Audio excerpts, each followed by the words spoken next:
Hi, I'm Art Thompson.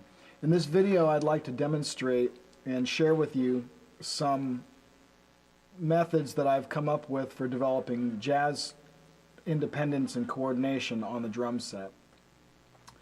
I came up with the method that I'm about to talk to you about when I was at the Armed Forces School of Music. I'm a former Army band member, and one of the things that we had to do in order to get assigned to our first duty station was graduate the Armed Forces School of Music. And among the things that we had to do there was be able to play jazz on some level, to be somewhat or very proficient in jazz.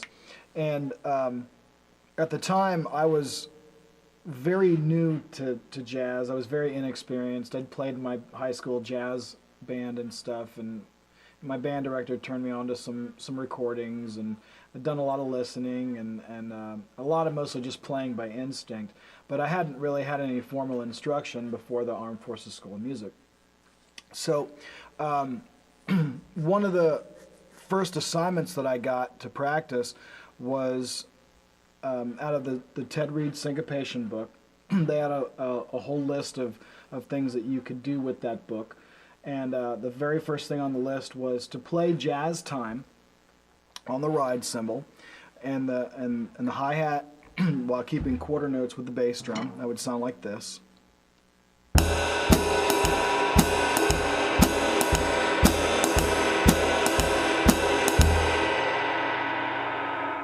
You'll notice I'm playing the bass drum extremely quiet. That's so that it doesn't get in the way of the bass player. It's supposed to accentuate it, blend with it, and help give it a point, but not get in the way. Okay, so if you're not capable of playing your bass drum quiet, I would suggest that you practice just playing that, and practice keeping your bass drum at a low dynamic level. So the assignment was to play along with page 37 in the syncopation book, which is Syncopation Set 1, I believe it's called. And I think actually now in the most recent edition of that book, it's actually page 38. But Syncopation by Ted Reed, it was page 37 at the time. And basically the idea was to read the rhythms down with the left hand from top to bottom. And it's about, I don't know, 36 or 40 bar exercise or something like that, and basically what I'll do is I'll just play the first 4 bars of it for you, just to give you an idea of what I had to do. 1, 2, 3, 4.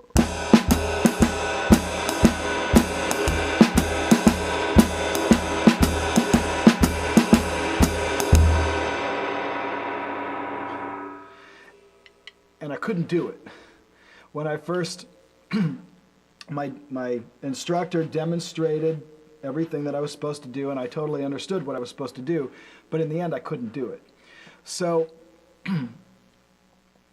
I knew that I had to immediately start practicing, so I left the lesson and went directly into a practice room, and I think I stared at the drums and the sheet of music for about 10 minutes before trying to figure out a way to go about this. And the instructor had suggested to me that I just play the ride pattern and do that on autopilot, and let that go on autopilot, not pay any attention to it, and just read the left hand down. And that didn't work for me. I couldn't do it.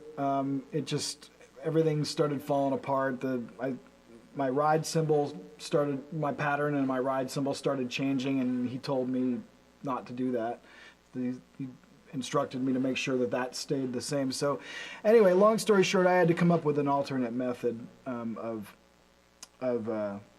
learning how to do this. So what I came up with was, well, first of all, I knew I was dealing with downbeats and upbeats. That's all there was, really. It was just quarter note, eighth note rhythms. So I knew that there were only really 2 parts to the beat. I was playing, and somehow this rhythm is going to relate to this rhythm somehow. So I just had to figure out how they related. So what I came up with was to strip away the feet, first of all. So I completely took those out of the mix, so I didn't even have to think about what my feet were doing. I just played the ride pattern, and I started just playing quarter notes with the left hand, just to get comfortable with that feeling, all right? Because I knew that was just a combination of downbeats and upbeats. So the quarter note would be the downbeat.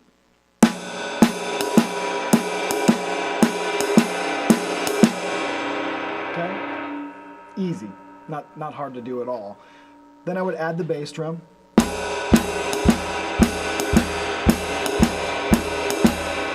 And then once I was comfortable with that, I'd take away the bass drum, add the hi-hat.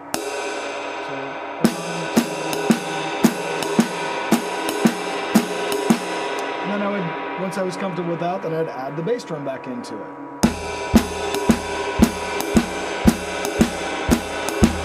Okay? The next step was to practice playing upbeats with the left hand with the ride pattern. And at first, I had a little bit of difficulty doing that, so I actually took out the skip beat as well. So I took away the feet again, took away the skip beat, which is the part of the ride pattern that is actually on the upbeat of 2 or the upbeat of 4. And just played quarter notes there, and I played upbeats with my left hand.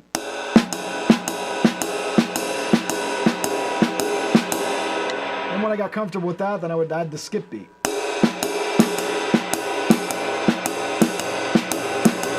I noticed that my left hand and my right hand lined up together on the upbeat of 2 and the upbeat of 4. Once I could do that, I added the foot, added the hi-hat, put it all together eventually. Once I could do all that, then what I would do was play like 2 bars of downbeats and 2 bars of upbeats, basically going back and forth, because I knew ultimately what I was going to have to do in the book, out of the page in the book, was to combine different downbeats and upbeats together. So that's what I did. So I practiced playing 2 bars of downbeats and then 2 bars of upbeats, and then just alternating between the two, and that would sound like this.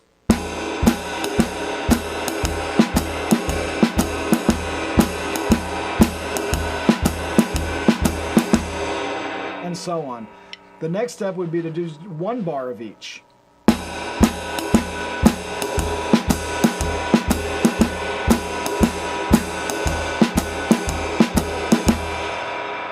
Next step would be to do 2 bars of each, or no, 2 beats of each.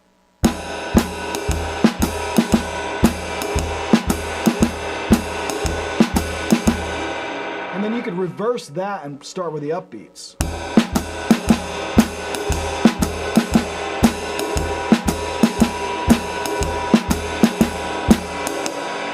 And so on, and you could go to 1 beat per figure if you want to too, and then you end up creating these other figures. And even those patterns that I just played could be really comping patterns on their own. In fact, this rhythm is one of the rhythms in the syncopation exercise that I'm talking about. All right, so once I could actually play all of that, then the next step was to go into the syncopation, open the syncopation book again, and look, and then and work out basically 1 measure at a time, figuring out how the rhythms in the left hand related to that ride cymbal pattern. So the first measure would sound like this, and I'm going to take away the feet again because that's what I did.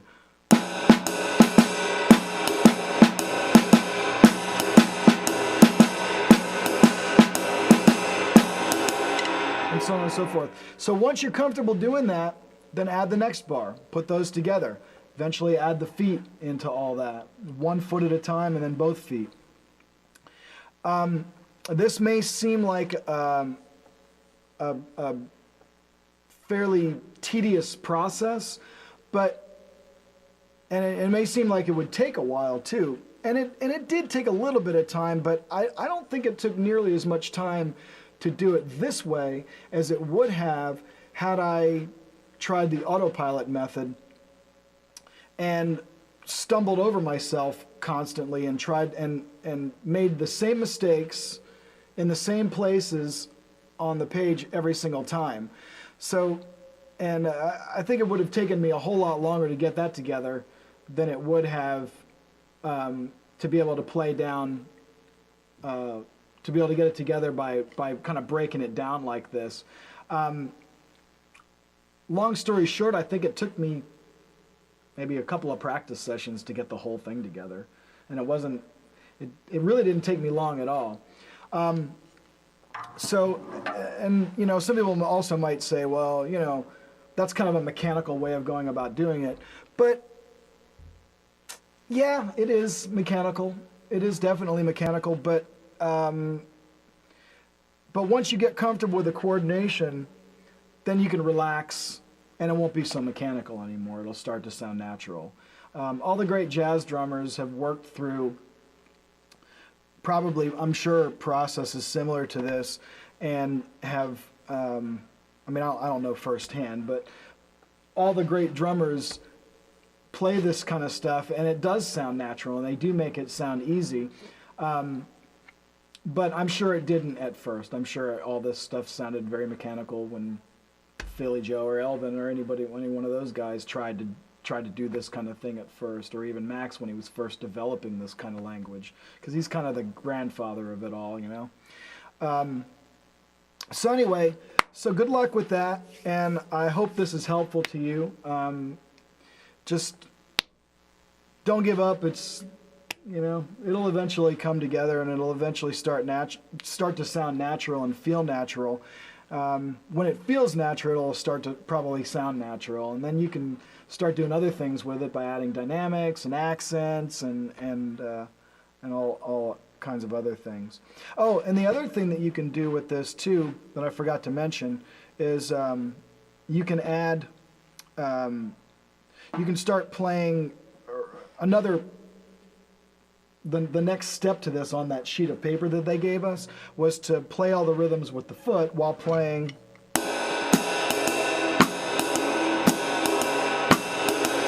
Okay, so that would sound like this. I'm going to play the first 4 bars again.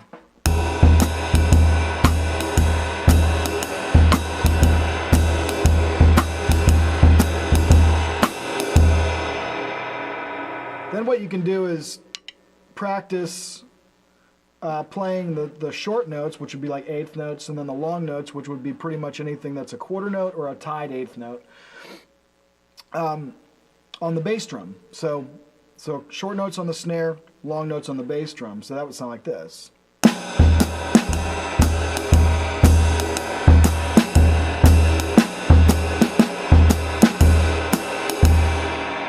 And reverse that, short notes on the bass drum, long notes on the snare drum.